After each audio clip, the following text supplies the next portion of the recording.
Hey y'all, we're back. At least three of us. Four will be back soon.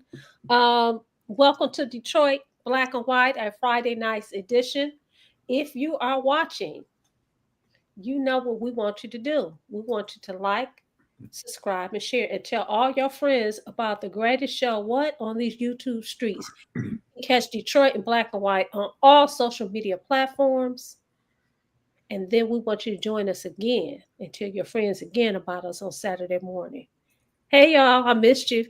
Well, tell Welcome us a little back. bit. You were on vacation. Why don't you share a little bit about your So yeah, I travel? I went to Brazil, and I went from Brazil. I flew into Rio de Janeiro. Hmm. I left there. I went to Iguazu, Iguazu.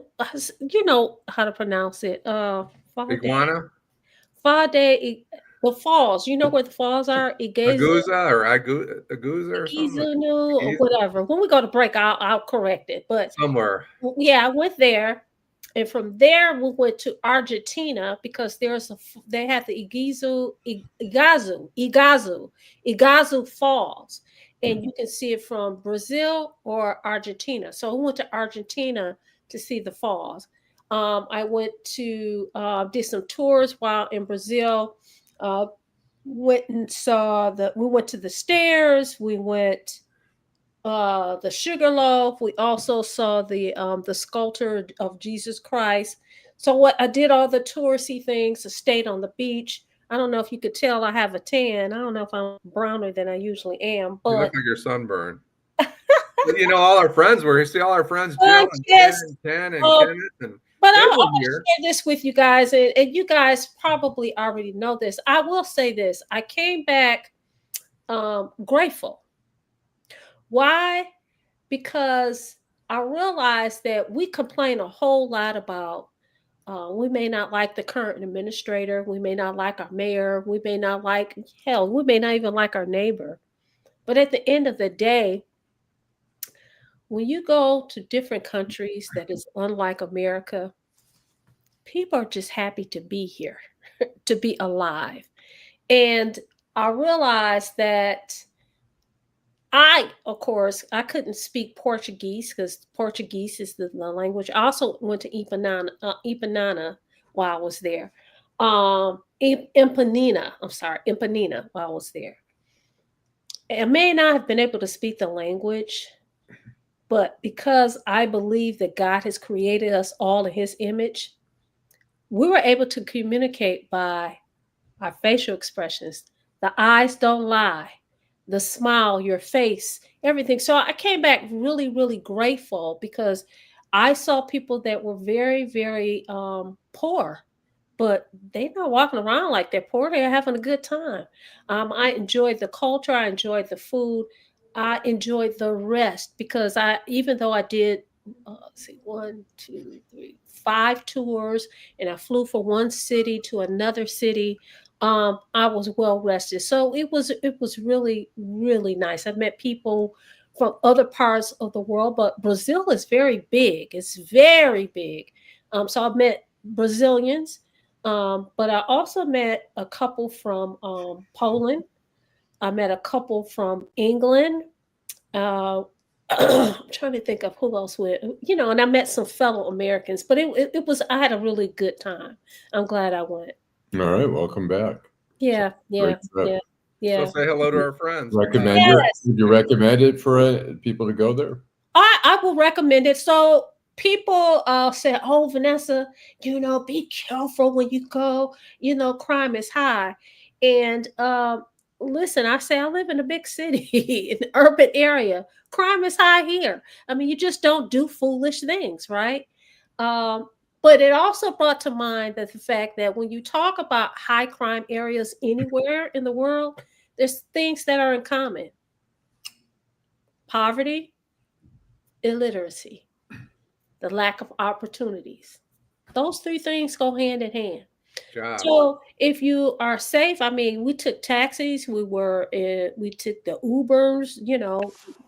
I told you I flew from one place to the other. I haven't walked around in Rio. Yes, I would recommend it, but the same kind of caution that you exercise at home is the same kind of caution that you exercise abroad. Period. So, hey, Kenneth, how you doing, Kenneth Reed? How you doing, Mr. Powell? That's right. Like, share the edutainment. Edutainment. Hey, Janet. Thank you. Hello, Jill. Hey, Kemet, Mr. Brown. Bonjour. Happy birthday to your daughter. Jill Sheridan said government corruption got that in common too. Absolutely, Jill. So yes. So is it a crime to take concert tickets or football tickets if you're on the Detroit City Council? I think it's not a crime, but isn't there an ethics? There's an ethic. There is an ethics, and I think that there's if you're supposed to report, I don't know what the level is. I'm sure if you got a sandwich or someone delivered a pizza to you, that's probably not something you need to claim. But I want to know if Comerica has some resolution or some request for business before the city council. I want to know who Comerica has donated to. I want to know who they're giving gifts to. I think there should be. I want to know how much those people, if they were giving tickets, you didn't go, you just gave it to somebody, or did they give you some money for it, or did they make contributions to your campaign? Well, can I ask you guys a question? To do an investigative story, that's what I want to know. Who are these people that were the benefactors of getting these tickets? It just sounds, it doesn't, the look of impropriety, the sound of impropriety is just not good. And this is the thing. I was out of the country and somebody sent me the story, and then somebody else sent me the story. And I'm like, look, this is politics. You can't be mad if you are a supporter of Councilwoman Sheffield. You can't be mad at somebody coming out on the story on you. But the same holds true for Pastor Kinlock. You can't be mad. This is politics. This is the name of the game. So if you're going to sling mud, you're going to get mud slung back at you. And if you're violating, because he said, Derek said she violated the city charter, plain and simple. She asked for the ticket, which makes it a blatant violation. But the streets are saying it was more than just her getting the tickets. There's something else occurred as well. Is it in the charter? Is it in the charter? I didn't get a chance to do the research. I started today, but Eric says a policy. In the city charter. He says there was a policy that Duggan didn't. That's a problem. I'm sorry. That is a huge problem. Thanks, Eric. Even if you didn't get any, even if a rumor that they were sold to these people, the fact that you took those tickets and you gave them away, and you're not supposed to do it. You've sat on city council 12 years, 2 years as the president. Why are you trying to act like it's not a big deal? If you made a mistake, fine. You in the big leagues now. You running for mayor. So you're going to get the shade, but you also gonna get the accolades when you're doing something right. I'm telling you, something just don't smell right. And speaking of the other side, with the water bill in the church, how many other churches have outstanding water bills? I know those other people aren't running for office, but I mean, really? But I'd ask you both, and I ask our friends out there, isn't that the point? Do you really want to run for office if you have something like that hanging over your head? It could be anything, right? Could be a domestic violence, could be a drunk driving. You have to figure that they're gonna find it, right? Maybe they might not be looking into your past as an attorney, or Alan's past, or my past, but absolutely. But that's why, you know what? One of the things that I did learn from Adolf is this: it's going to come out. You should always get it when you have a campaign manager. You know what you're supposed to do? I know that when he met me for the first time years ago, he said, "What can they say bad about you? I want to hear all the dirt." They said to you? That's what Adolf said to me. Oh, okay. Because you're supposed to get ahead of the story. You don't let nobody else tell your story. Right. Okay? That's Because why we wanted payments from you, so we would be mum when they came to us and they asked. But the point that I'm making is that you will want to get ahead of the story. You gave these tickets to somebody, right? You weren't supposed. I mean, it's a violation of the city charter. What you want to say? It's just crazy to me. This whole thing is crazy. You know, if you're going to vote for Councilwoman Sheffield, vote for her. If you're going to vote for Pastor Kellogg, vote for him. Let that be that.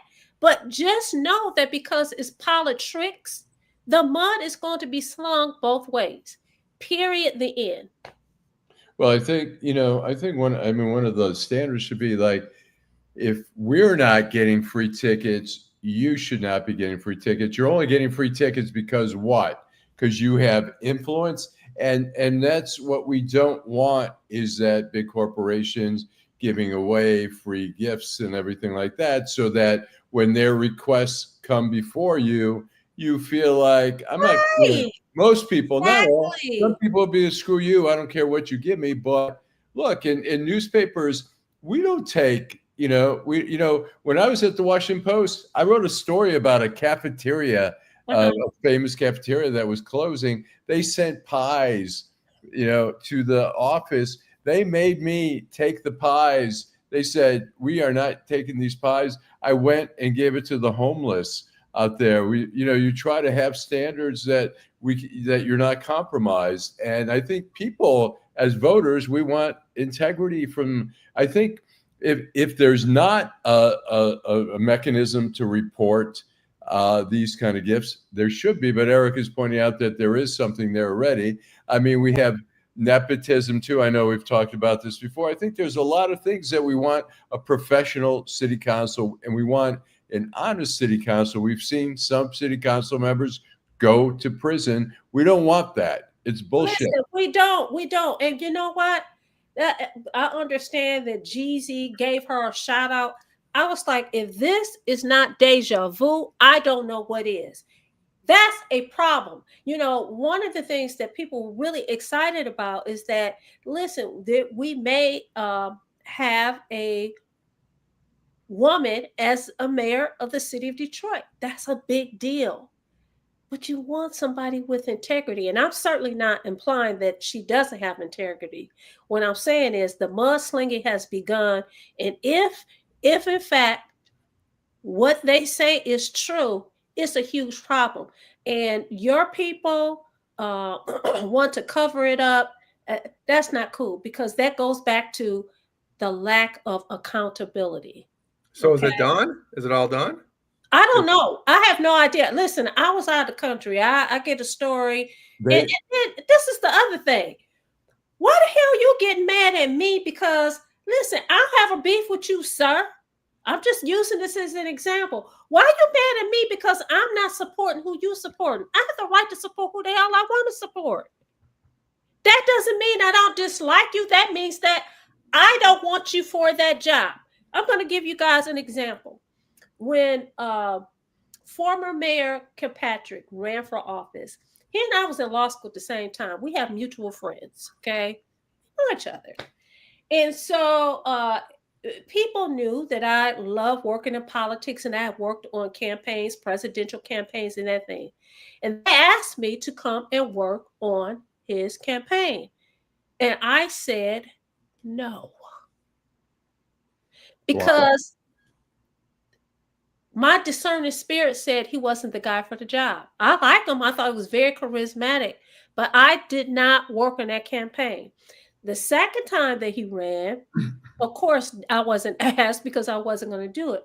But when he was elected that second time and all that drama came out, those same people who said, Vanessa, come and work, and I told them why, because I saw some things, they came back and said, oh my God, you were absolutely correct. I didn't know anything about taking kickbacks and doing stuff in Lansing. I just know the feeling that I got when I interacted with him. You understand? And I'm telling you, something about this whole thing, something ain't right here. Something is not right for me. Yeah. Well, I think there's probably, I'm guessing there's a lot of undecided voters here in the race. But, again, as we've talked before, Mary killed it in the primary. I got 51%. And, Kinloch got 17%. Now, granted, some of those other people are going to gravitate toward one of those two candidates, but I'm going to guess. I mean, Kinloch's got a really uphill battle on this one. We had talked about this before we started the show, and I'm curious what you guys want to talk and let our viewers see. Mary's gotten the endorsement of Durhal. She's got the endorsement of Sontil Jenkins, both who were not great admirers of Mary, at least during the campaign. And now they're doing it. And what's up with that? What do you think is behind that? I know there's a lot of speculation, and maybe that's all there is speculation there, but should we take a break first and then get back into it? Because I want to talk about some of the things Karen and Eric and Derek are talking about. Go to a break, Jim. You're right. And then we'll weigh in. Homeownership opportunities are rising in the city of Detroit, and there's a house out there that's right for you and your family. You don't even have to worry about credit or getting a loan. You can win a house for as little as $1,000 and pay for the renovation cost as you go. It all starts at buildingdetroit.org and the Detroit Land Bank Authority. Our auction and Own It Now programs offer a variety of houses and neighborhoods all over the city of Detroit. These homes are in desperate need of repair and new ownership. You can begin by going to our interactive map and detailed property listings to find the right fit for you. It won't be easy, and renovation costs are not cheap, but our compliance team is there every step of the way. We will help you track your progress and connect you with local discounts to save you more money. We have already sold more than 15,000 homes in the city of Detroit, and our inventory is shrinking fast, so you don't want to miss out on this wonderful opportunity.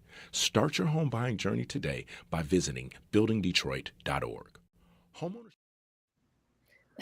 So we're back, Detroit Black and White. Before we answer your question, Alan, we want to give a shout out to people who've joined in. Karen, Winston, Eric Brown, Derek Henry, what's up? Kenneth Powell. They've all made comments. And of course, Jim is going to go and answer some of these comments. Well, there's some points there. It started with Karen Winston, who worked for the city, city employee, dedicated city employee. And she made a point about taking things and that it's right. And she never did it. Eric talks about an ethics investigation. An ethics investigation is probably finished before it got off the ground. Kenneth mentions that it's been a dull general election campaign and needs some juice. And Kenneth's just the guy to get the juices flowing out there. Concert tickets, perks of the game. I want to talk about that. Good instincts, Jill Sheridan says, for you, Vanessa. I wouldn't even get a street light fixed as a favor, Karen Winston. So let me go back. Excuse me. Hey, G Money Hollywood. Let's go back a few years. Not too far, but there was a time, Karen, you just reminded me of something that I wish Ira was on tonight. I don't see Ira making comments, but Alan, you just had a show with Ira and somebody else. How was that? Was it a pretty good show? Would you guys? I thought it was great. We had, there were three retired police officers, including Ira, and we talked about some of the crime and how it's investigated today as opposed to before. And these are old-time investigators, and they were saying that they think that the new investigators aren't there on the street. They don't know who all the players are. These guys, they said, they were out there, they knew who was who, they were getting information. The other thing that I thought was interesting, we talked about the Samantha Wall case of October 2023 of the synagogue president who was stabbed to death in Lafayette Park. Ira and one of the other guys, Lonnie Wade, were very critical of the investigation. And one of the things they were critical about was the interrogation of the suspect that ended up being charged in the case, and saying they took, if you watch and you followed the case, the officers, the investigators were very hostile toward him and very like, look, motherfucker, you're, and just coming at him. And Ira just said, it was so disrespectful that they shut the guy down. They made him defensive. There was no way they were going to get anything out of him. There was a rush to finish the case, to indict somebody and pressure. And as a result, there were a lot of things that left the defense attorney, who was very good. And Yeah. We had him on our show. Yeah. Yeah, he was very effective. And he took advantage of the holes that the investigators failed to fill, including the ex-boyfriend who had originally said, I think I might have had something to do with it. I don't know. They came to the conclusion that he'd been hallucinating or whatever, but they didn't check his clothes that evening. Like they did for the suspect that they charged. There were a lot of things, so they left open the possibilities for the defense.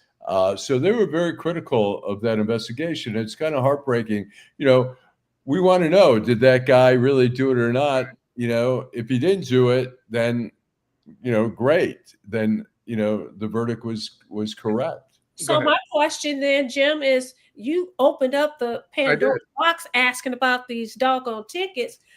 If there's an investigation, going somewhere. That's where you're going, right? No, it's going somewhere because Karen reminded me of something that happened a long, long time ago, and that's why I wish Ira was here. So, as a young police officer, I liked baseball at the time and went to this big, ugly green building down there at Michigan and Trumbull, right, Tiger Stadium, and I bought my tickets. Went in, watched the baseball game, buy a Coke and a couple of hot dogs or whatever, go back to work at the police department.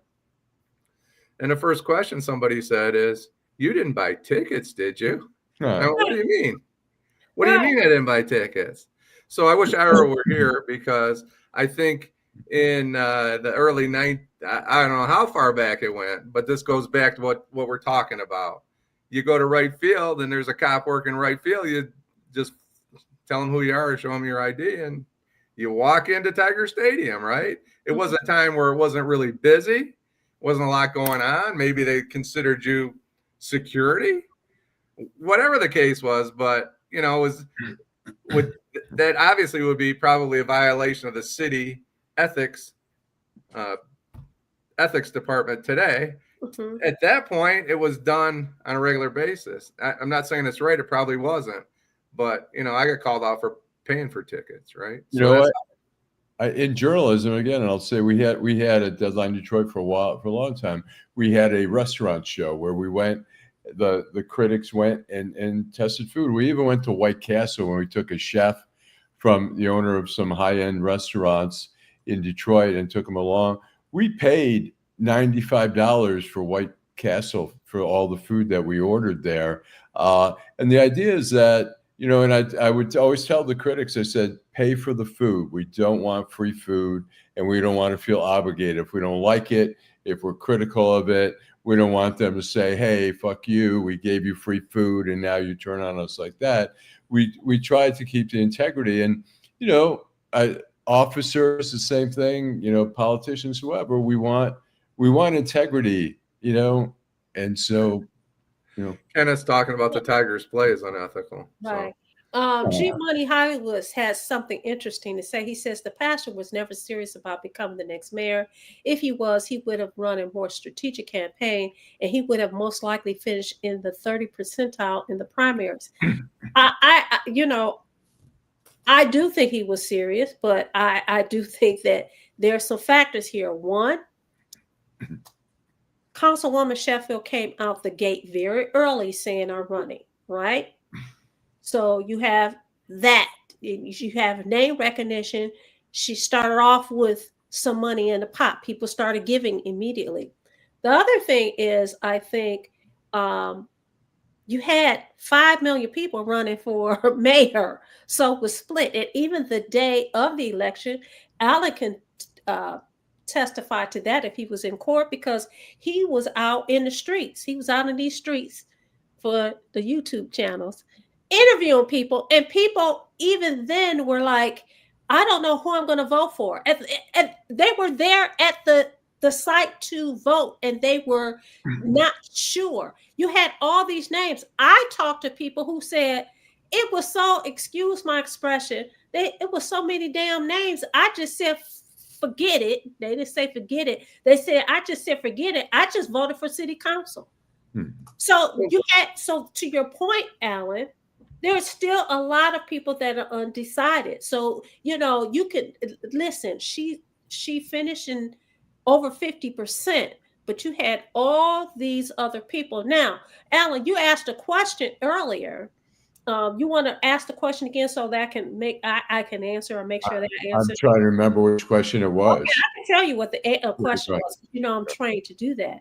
Yes. Your question was. Yes, Counselor.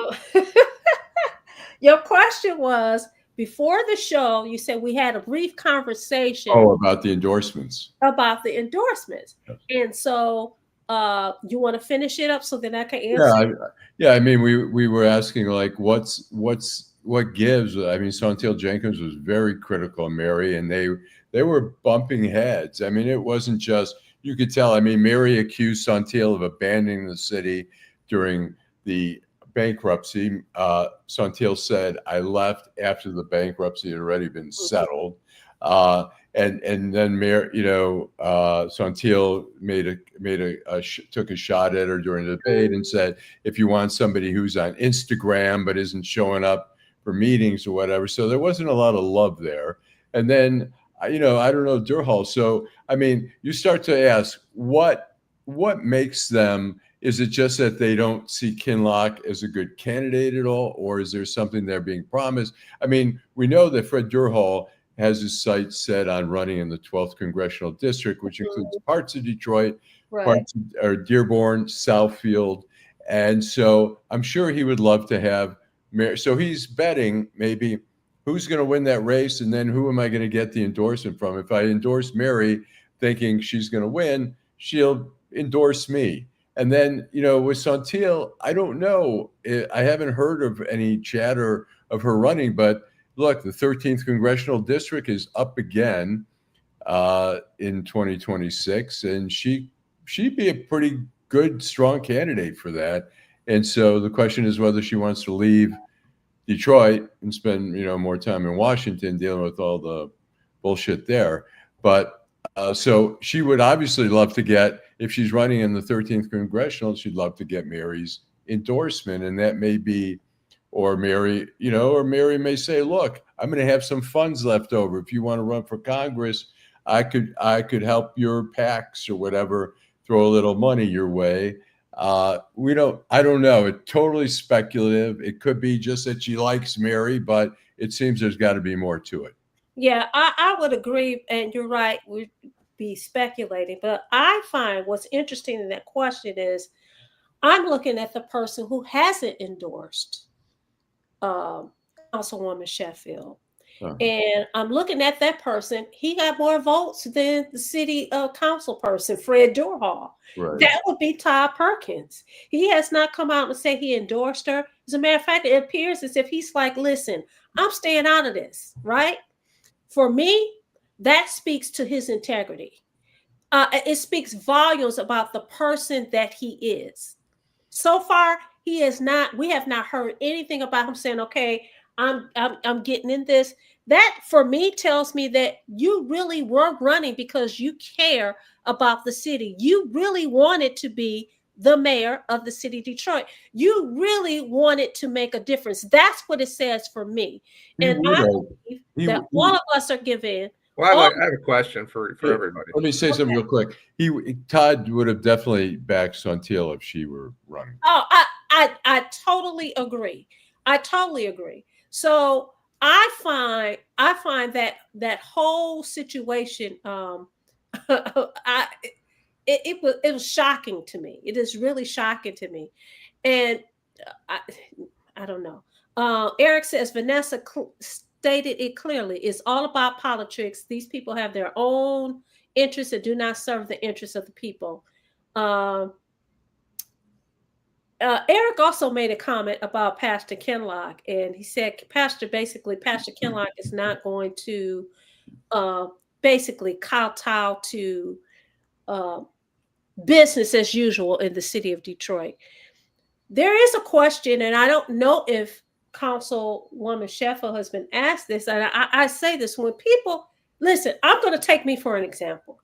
When people come to me and they hire me to represent them before I took this position, I would have to say all the time, I had to say all the time, this doesn't guarantee an outcome. Right. This guarantees that I'm going to do the best job that I can in this situation. I can't guarantee you what's going to happen. I do that because I have integrity. I'm not a crystal ball gazer. I can't tell you what the judge or the jury is going to do. Okay. I know my job. When you start getting money from these big companies and these big interests, and when they have something, getting back to what you said, Alan, earlier, when they're asking for something, well, I gave you all this money. You better listen to me. This is what I want to do. Can I get this done? And I don't think that people really, really pay attention to this. They pay attention to the glossies that come in the mail, the sound bites that you hear on the radio, that you see on the television. But we really have to look at nobody's perfect. Everybody has skeletons, as you talked about earlier, Jim. But who really, and I'm not saying this, Councilwoman Sheffield is not the person. I'm not saying that Pastor Kinloch is that person.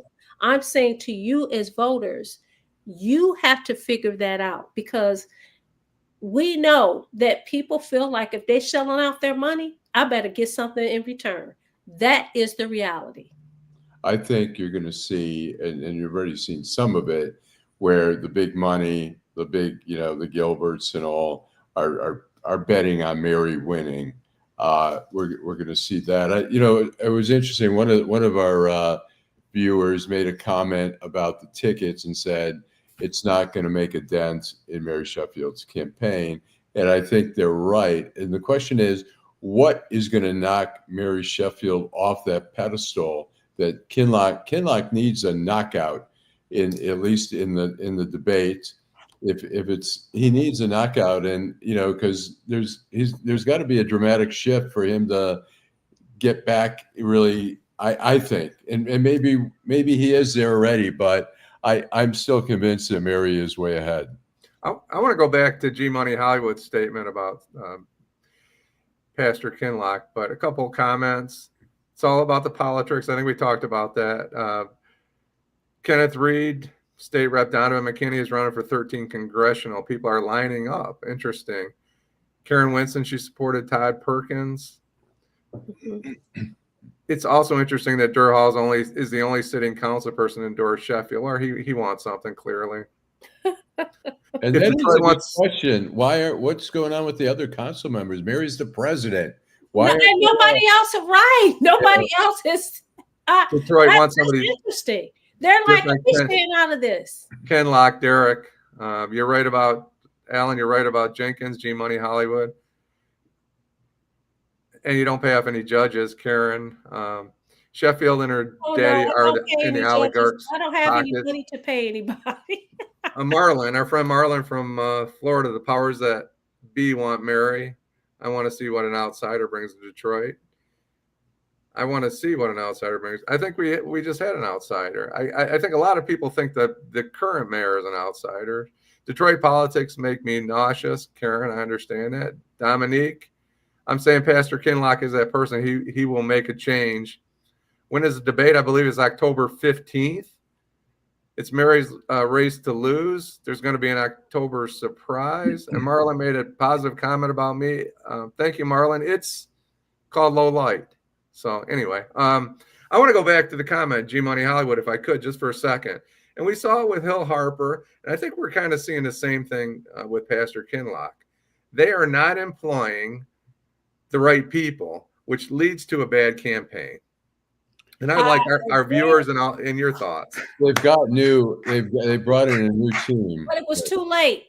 Yeah, I should say it's too late, because I'm not a crystal ball gazer, but I agree with you, Jim, that he had the wrong people advising him, and he changed it up, but that was after the primary. What is it when you say what is it that you think they were misdirecting him or not giving him good advice? I think listen, I'm not in the camp, so I don't know. But from the outside, it looked like to me, okay, if I was advising, number one, right out the gate, there's no way I would have had my announcement at the Fox Theater that I'm running. It would have been at the small, where I started off, at the small church in the hood. Okay. Because when you do that, to me, the optic says mega. The optic says, the common person can't afford to go and park at the Fox Theater. I'm just saying, so whoever told them that was a bad idea. The other thing is, you have all these people that are members of the church. That's great. Why didn't you talk about the things that the church has done in the neighborhoods? Car giveaways, supporting mothers that single mothers, feeding the hungry, providing laptops and educational things for students in the public school system. Those are the things that should have come out, and those are the things that he should have pointed out, but he didn't do that. So those are the few things that I noticed immediately. There is no, he should have had it in the neighborhood. I'm sorry, he should have had it right in the church where he started. That to me would have spoken volumes to people in the neighborhood, for regular everyday folks. But again, we'll see what happens. I don't know, October the 15th, if that's going to make a difference in terms of, okay, now I'm going to shift my vote from her to him or from him to her. I don't know if it's going to make a difference. I think the debate, she is doing it for the optics, because really, if you believe what the polls say, if you believe what the newspapers say, she got it in the bag. So why would she debate, other than, listen, you got to do it to give the optics. You got to do one. You have to do one. At least one. I tell people, they keep saying they wanted something different. Different in terms of a candidate or leadership? Talking about in terms of leadership for the city of Detroit. If you want something different, you got to do something different. That means make an educated choice. Okay. But we will see. We will see. Yeah. Well, like I say, I predicted it before in the primary. I said she's going to win by a lot, and it's going to be between Santil and Kinloch, and it was, in fact, and I just don't see any real shift in what's going on. I mean, we're talking about, what's the date today? September the 26th. We're talking about an election in a little over a month. Yeah. There's not a lot of room. There's a lot of ground to make up. And the tickets, the mudslinging over this or that, the water bill or whatever. I think people who that's it. That they could use that water bill. I mean, really, if he has somebody, I've learned a lot from the master. They could use their whole water bill issue as a positive to really appeal to people that have businesses and churches in the city, or families that have challenges. A lot of that is the drainage fees. It's not the actual, it's the drainage fees. You could use that. You turn lemon into lemonade. But I don't know who was in his camp. I don't know who was advising him. I can tell you, when I read it, I said, this is a BS story. Okay. This is a BS. Why? Because I have a couple of friends that are ministers that had churches, and they had the same issue. I also know that you have a big church that is supporting one of the candidates who got their bill. They had it right, it was resolved. I'll put it like that. So Willis, that goes back to, if you think that you're going to get my support without giving up something for me, I need to be able to walk in that door and ask you for whatever favors I need to ask on behalf of this organization, because we did this for you. People need to wake up. I just told somebody today, you guys sit back, you vote for these names, and you don't know what the hell you're voting for. You get pissed off when you get caught up in some nonsense, but that's because you didn't know who you were voting for or what you were voting for. That may be true. Willis says the next mayor already taking gifts. That seems like business as usual, unfortunately. Willis. And Marlon says Kinloch needs boots on the ground supermarket parking lot rallies. Who's the last person to run a grassroots campaign? Mary Watt. I mean, when she's in the city, she's out there visiting with people. Who else is doing that? Mary Waters, listen, people could say whatever they want to say about her. First of all, people love an underdog. We do. I do. I mean, I always like when I used to watch boxing, I wanted the underdog, the teams. I mean, for the longest, the Detroit Lions were the underdogs, and now, are they too good for you? I don't watch football, but the bottom line is, she ran a wonderful campaign. She's with the people. She's always out with the people. And I'm gonna tell you somebody else who's always out. And I was supposed to get him on the show. He said he'll come on anytime. He's running unopposed. Scott Benson. He is out in the community all the time. But the point is, why invisible, but actually doing the work. Who ran a mayoral campaign that was out in the public running a grass? Who was knocking on doors? And maybe somebody was out there. But he did it. That's why he won the first time. Right. He did. He went and talked to he went to the people that he was going to represent, and he was out in the public. He went to the barber shops, the beauty shops. I mean, he was in the neighborhood. I mean, he was knocking on.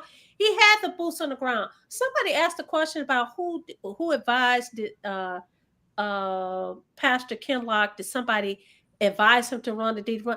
Listen, that man made his own decision about what he wanted to do. He ran on that. Didn't nobody tell him, man, you should run for mayor. This is what he wanted to do. But if people kept watching, Detroit in Black and White, we knew.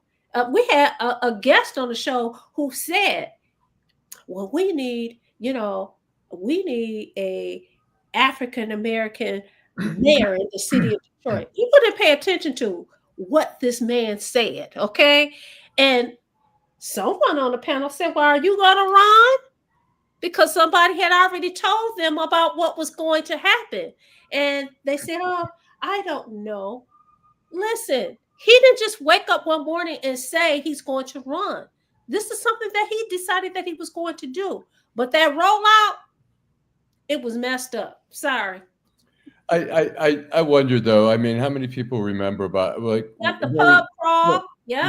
Mary Sheffield. Her rollout was over at, I think, the Electrical Union Hall over in Corktown.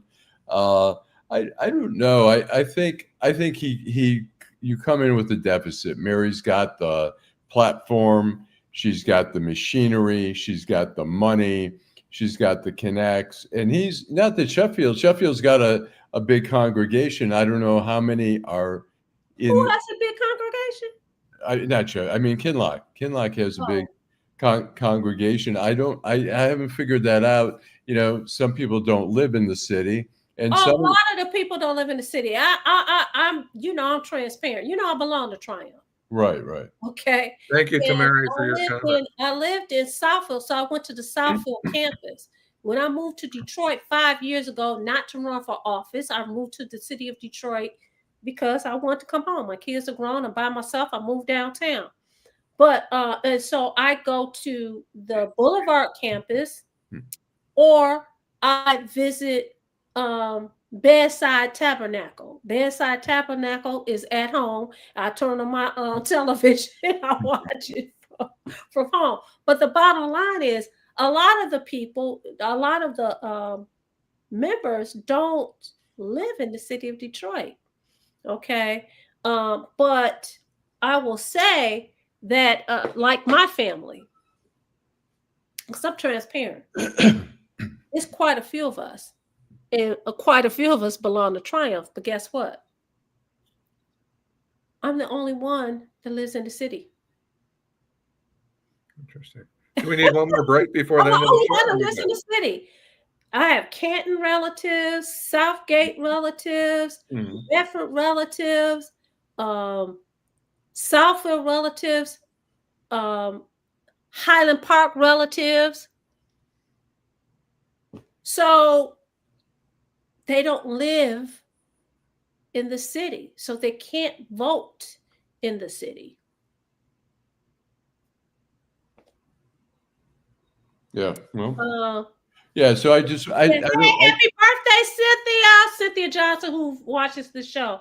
She's one of the, she goes to Triumph. She Happy says birthday to Lord's Cynthia. congregation lives in the suburbs. So, okay, go ahead. I'm sorry. no, I was saying it's hard to tell, but like I say, I think Mary has the machinery, and it's really hers to lose at this point. And I could be 100% wrong, but I just, the sense that I get from her presence, that she really established herself in the primary. He says not all the people voted in the primary. There's more votes to get, but I have a feeling, yeah, he'll get some votes, but so will Mary. She will get some votes, but you know what? I hear Adolph's voice, and he says, don't be so sure about that. People Yeah, thought well, that. People thought that. What's his name? I don't forgot his name. It was Kwame against when Kwame ran against whatever. I'm trying to remember his Exactly. Freeman Hendricks. Freeman Hendricks. Yeah, And before that, remember, people thought that Beverly Hills Cop, that he had it in the bag. yeah. Hell, He didn't have it. So you don't know. I mean, you can have all the money in the world, Kamala Harris. well, I I'm think just it's saying, a good, yeah. I think people are trying. we don't know. You really don't know. I You have a think whole lot of people who say they support a candidate, and their behinds don't even vote. They're not registered voters. They don't vote. It's just crazy. So we don't know what's going to happen. We I really love don't we know. do. I think I'm going to predict that Mhm. the Kamala Harris Trump thing was so much more complicated. There were so many more people, had so much more passion for the candidates. They had so much more passion for the race. I don't feel the passion for this race. I feel it's really just going to be, well, whatever. I'm going to go vote for Mary. My friends are voting for Mary, or my friends are voting for Ken Lott. But I don't feel the passion here in the city. Like, people are like, oh my God, this is the most important race ever for the city of Detroit. You're not hearing that. You did hear that for the presidential election. There was a lot of passion. There was a lot of dirty ads going on. We're seeing a little mud being flung, but I don't know that it's enough to dent. The ads, the political ads we saw during the presidential campaign, the transgender ads, had an impact. The anti-Kamala ads had an impact. And like I say, I don't feel the passion here in the city about this race. You know what? One of the other things, I don't know who asked the question. I don't know if it was you, Jim, or somebody on the panel asked about Pastor Kim Fox and his basically his campaign. I noticed that he has certain people that are supporting his campaign. Big name people. Some of those people, You I'm mean like, like the county executive? Is that what you're talking about? I ain't gonna say the names, but some of the people. I didn't say anybody's name. No, I ain't saying nobody's name. All I'm saying is this: some of these elected officials that support, listen, they don't get their votes from people in the city of Detroit. Detroiters don't like them. They get them out county. But if you had somebody who Oh, listened I know you're not talking about. I'm not talking about the guy I'm talking about. That's okay. if you listen to the people in the street, that's not nobody you want to put on the top of your stuff saying, oh, they're supporting me, so follow. Listen, people don't even like them like that. Can we get a couple quick comments? Yes. Willis Martin, I hope she doesn't turn out like several first mayors recently around the country. And that's What a does good he point. mean? What does that mean? I think first time mayors and how they, maybe like some mayors we might know. But I ain't going to mention anybody's name. I'll be just like you, Vanessa. Gil Hill's campaign was heavily infiltrated. He had no chance. Dominique Richard. Non-voters are the worst, especially the ones that complain. Well, they all complain. Everybody absolutely. complains. Tamari says Vanessa, 100%. People thought Kamala would win too. Deborah G. Mary will look out for the ones that are not like us. We get Alan. You love her. I'll leave that one be. We love your independent thinking, Miss Vanessa, Miss Sheila. Tamari, we were illegally overtaxed, and Mary Sheffield and Duncan gave millions in tax breaks to Gilbert, among others, robbed the poor to give to the rich. Let me say something about one of the comments when somebody said, I love Mary. I'm just looking at it objectively. I'm not okay. I just want to clarify. I'm not pushing Mary. I'm just saying what I see as an observer of this race. I'm not, if Kinloch was ahead, I'd be saying Kinloch's the guy. I'm not, don't misread what I'm saying as any kind of endorsement or that I back Mary or I think Mary's going to be the greatest mayor. I have to be honest, I haven't decided who I'm going to vote for. You're just reading the tea leaves. You're not. I'm just trying to say what my instincts are from covering politics for a long, and observing for a long time. Yeah, I don't mean to underestimate your experience there. No. I just wanted to clarify that I'm not promoting. I'm not a cheerleader for Mary. We got you. I get it. One of our viewers, Mike Evans, he just texted. He said, basically, he said, a vote for Mary Sheffield is a vote for no change. There are people who feel like that, and I will say that this is a business owner who is really pissed off about those doggone drainage fees. Y'all driving people out of the city with these doggone drainage fees, but I digress. That's a whole. I appreciate taxes. Okay. Taxes are too high for. And he also said he loved her too, but. I appreciate Deborah G's comment. I think I understand what she's saying, and I think people should read what she said there because I think it's relevant. Yeah. I mean, I think an issue of property taxes are too high in the city. Yeah. I think while we talk about new housing and all that kind of stuff, we have to also think about the people who actually own houses, who are actually residents who are probably more likely to vote than the people who are, have housing issues. And not to say that we need to house people. I mean, and it's insane. I mean, when you're getting beat up all over. Right, you sound like you're on the payroll. Oh well, fuck that. But I'm going to say it's amazing. Share the money. Yeah. I love our viewers, man. I love our colleagues. They like to have as much fun as we do. If you're looking at driving through the city, which I've driven on the east side lately, You drove on the east side? East side. What? I was at a party near Belle Isle at a warehouse that somebody owns. Oh no, but you didn't go on the east side. No. Well, I was on the east. No, because I drove I had a funeral in Grosse Pointe, and I took the surface streets all the way. Well, that's the east side, the Grosse Pointe. I drove through the city, through Forest, down Warren, and there is so much. Did you go down Mac? Did you go down Bewick? Did you go down Sheridan? Yep. Did you go down on St. Cyril? Did you go down Georgia? I'm a West Sider, but I get to the east side. But I'm going to say we have so much housing that is available that could be developed. There's no reason that anyone should be homeless in this city. It's just, and we forget as Detroiters, some people, when I lived in Washington, D.C., there were literally about 3 storefronts in the whole city that were boarded up. There were literally maybe a couple apartment buildings which have now been razed. People say, Mr. Allen, look, people say what the hell they want. I don't care. Right. I'm just giving my opinion on the race. That's my honest opinion. Right. Yeah. We're not. I'm along with Alan. I'm not telling people who I'm voting for.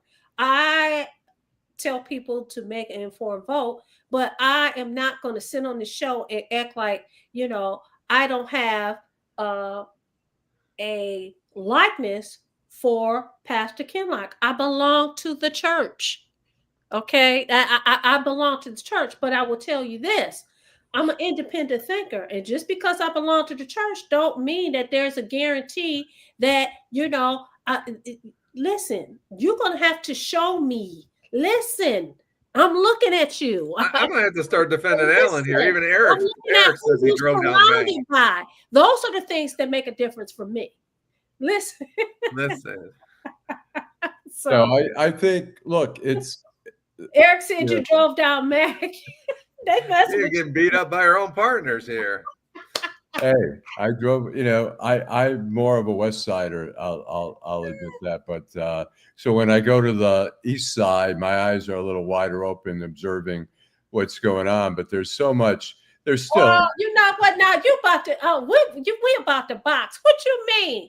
Listen, when you I'm drive saying when it's on the West towards- Side, your eyes need to be open because I'm gonna tell you. No, listen to me. You're It's misinterpreting Come on what now. I'm saying. Okay, You're go ahead. misinterpreting.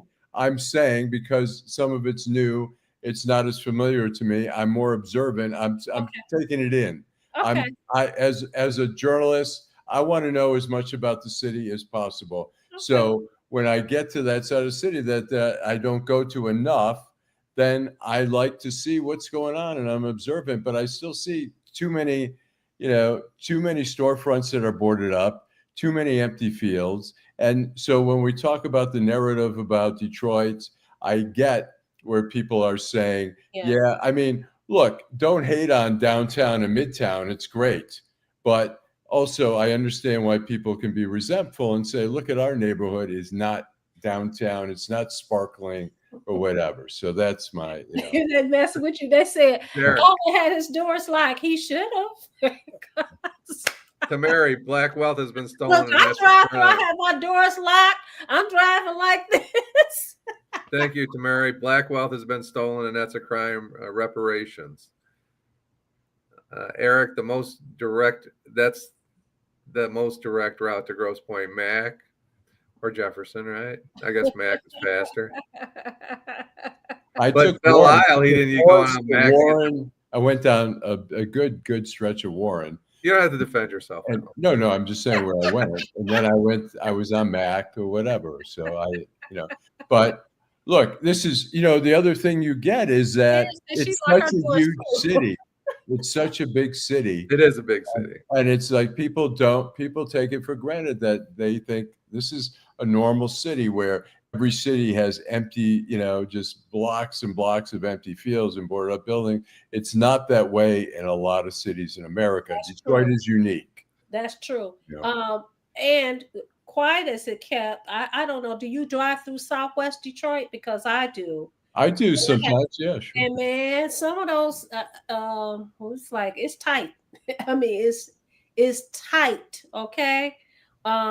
So I guess my question to you guys is: whoever is the victor, whoever becomes the mayor, should they really celebrate? Because there's a lot of going on.